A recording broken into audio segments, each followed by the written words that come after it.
assessment of your performance? You pretty happy about that one? You know what, man? I really am. Machida is such an amazingly elusive guy. It's so hard to get a hand on him.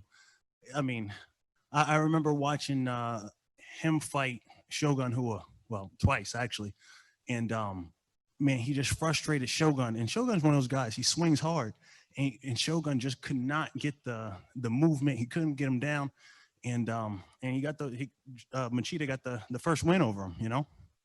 And that's what it's just he's just one of those guys. It's very frustrating. And now you have 2 wins over him, and I know they talked to you in the cage about a potential, a lot of people thought that was a #1 contender fight. So for you, you seem like you're really warming up to the idea of getting another crack at Mr. Nemkov.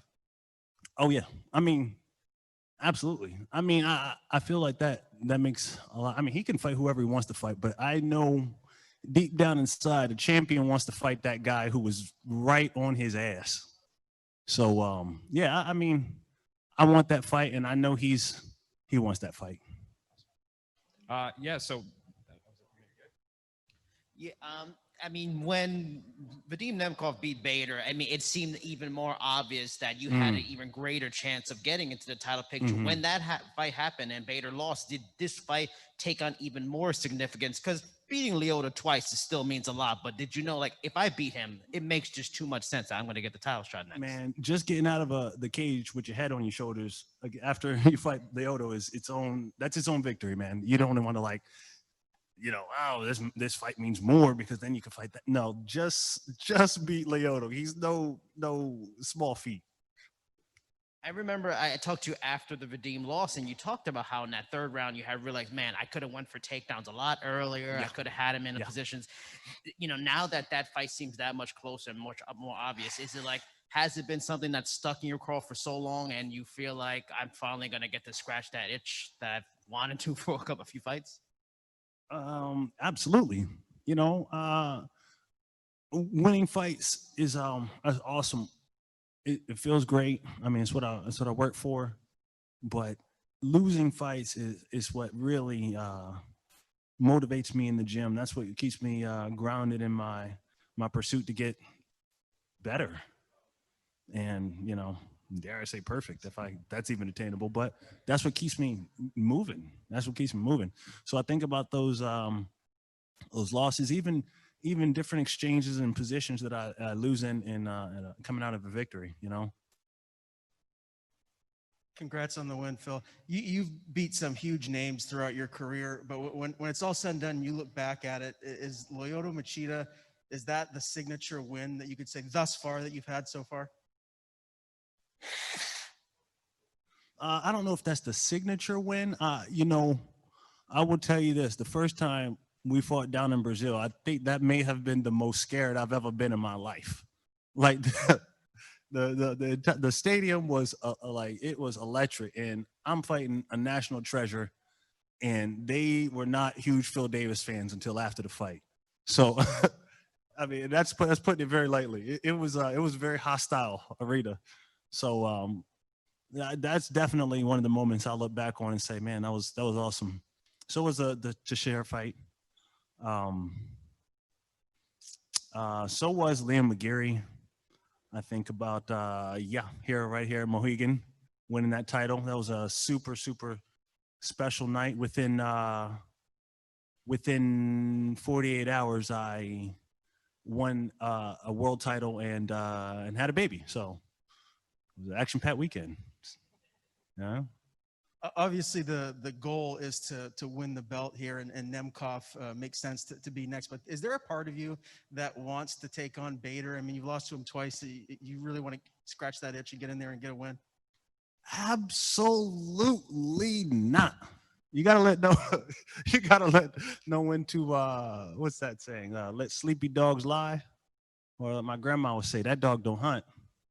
So we're just listen. It's good. You got me. Moving on.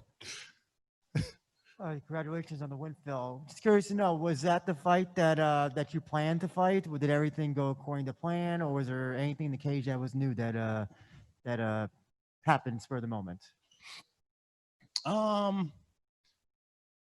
I expected to be able to, the hard thing, man, Machida, he was he was in shape, man. He, um, he was very much so in shape, and normally he slows down kind of in the end of the second and third, and man, he really didn't. He was able to. You got to be able to like capitalize on his footwork, and I'm constantly adjusting. He's constantly adjusting, and if you get someone to be able to relax their footwork long enough, I can go for a takedown. I can set up a big right hand or a right kick, and we were just constantly jockeying for position, and man, I mean. That's what I expected, but not for as long as I expected it. And when they read that it was a split decision, did you figure for a moment, did anything cross your head? Oh no, I'm going to lose this fight. Let me tell you something. Not in Mohegan. Not in Mohegan. Let me tell you. I've been here. It was my fourth fight here. We're gold here. I'm gold here. They know me here. Yeah, this arena. It's awesome. We'll take a couple from the internet, starting with Jay.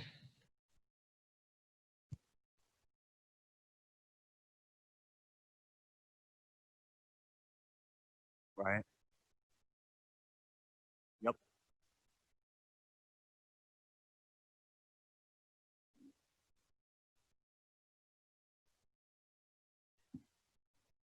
I mean, Corey Anderson, he deserves he's definitely a veteran. He deserves a veteran's welcome to the Bellator family, but that will be something to talk about maybe and only maybe if Mr. Nemkov isn't available. I mean, other than that, thank you, Kevin. Hey, Phil. Congrats on the victory again. I don't know if you've been keeping track, but one of the key things that I've noticed is in your amateur and professional career so far, you have not been finished. What do you atone to, keeping that record and keeping your chin strong and, just focusing on, completing the full fight? I have not been keeping record of that, actually. Thank you. Honestly, I tried to always have good head movement and be in control of the exchanges. It's as simple as that. I don't mind trading, but you want to be in good position when it happens. Otherwise, you end up taking more damage than you need to. I feel like once or twice in my fight career, I got cut, and cuts look bad to judges. So that can cost you. So I just want to be smart in going into my exchanges and pick high percentage shots. Don't give up my chin. That's another good one. Giancarlo. Hi, Phil. Congrats on the win. Earlier today, Scott Coker made the big announcement that Bellator is going to be moving from Paramount to CBS Sports. Just want to get your thoughts on that, on Bellator moving now to a sports network, and what do you hope that does for you and Bellator's brand going forward? Man, that's big news. Moving up to CBS Sports. It's just an amazing opportunity for the entire Bellator family, for all the fighters here in our stable. Just continuing to raise the visibility of all of our fighters. We have some of the best fighters in the absolute world. I'm not just saying that because the fight here, I say it because it's true. And the more we get our fighters in front of a greater audience, the world will be able to see that. And we're just on a snowball's track to keep gaining more momentum. Thanks, Phil. Mm-hmm. Connor. Hey, Phil, congrats on win. Thank you. You and Lona, in the lead up to this fight, we're both talking a lot about how, you both were very different from the first meeting up to this point. But, talking about this rematch with Nemkov, how different do you feel from the first time you fought him? Man, you just set up what's the date? What's the date of this fight, this rematch with Nemkov? It's going to happen, isn't it? I don't know.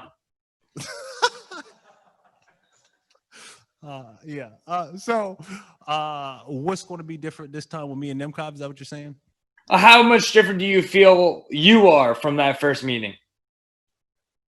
Definitely better, but nothing crazy. I mean, that was what, year and a half, something like that. Definitely better, but nothing crazy. Yeah. What I would look to do with Mr. Nemkov is be in the absolute tippy top best shape of my life, and work on absolutely winning that first period, the first round at all costs. I know that I can outlast my opponents, and I just need to put that exclamation point on all of my performances. Just starting out strong and just allowing the fight just to unfold and just empty out the tank from start to finish. Thanks, Phil. Mm-hmm. All right, last question goes to Richard. Phil, congratulations on the victory. Hey, a couple questions for you. First, you talked about fighting Machida in a hostile environment there in Brazil. So what was it like fighting a legend like Machida during a pandemic in an empty arena? I felt safe as hell up in here. It was safe. I mean, listen, when I was fighting down in Brazil against Machida, it was, yeah, you're fighting a legend. That's scary. That's fun. That's exciting.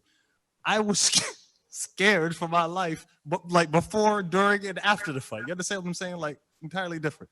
Like entirely different. Like right here, there's 30 people in the auditorium. Like it's entirely different. And you know, everybody's super safe, got the mask on. It's, you know what? I don't know. Maybe I should be more afraid of coronavirus, but entirely different things to be worried about. Yeah, and tonight it seems like you beat Machida at his own game. You out Machida. What point in the fight do you really feel you were gaining control and really dictating the pace? You know, again, it's all about angles and footwork. Where Machida does unbelievably well is when guys neglect to understand the angles, and they just get too frustrated and rush in. He'll take your head off either with a straight left hand, or he'll do his, you know, jump knee, or he'll just, I mean, he has great knees to the body. He has a really wide range of things that he does when he catches you coming in and out of position. So the typical rule when a right-hander is fighting a left-hander is to make sure your foot is outside of their foot when you attack. That's general rule. So as I'm fighting him, he fights a little bit wider and kind of angles in, and it's very inviting. You know, in fighting you have these rules, and then when people break the rules, you know, when people break the rules, like he kind of is, he's setting himself up. He's inviting me to come in with a big right hand because he's so great at countering. So, you know, for me, it was just getting the corner, getting around the outside of his lead leg. And then from there, just staying as busy as I possibly can. If he decides to go inside my foot, then fire off a right hand, fire off a right kick, really stay active on my right side as soon as I notice he's out of position. And whenever possible, kick his lead leg and kind of force him to be out of position. But again, he's quick, and he sees the same thing I do, so he's really out of position, way more so than any other guy.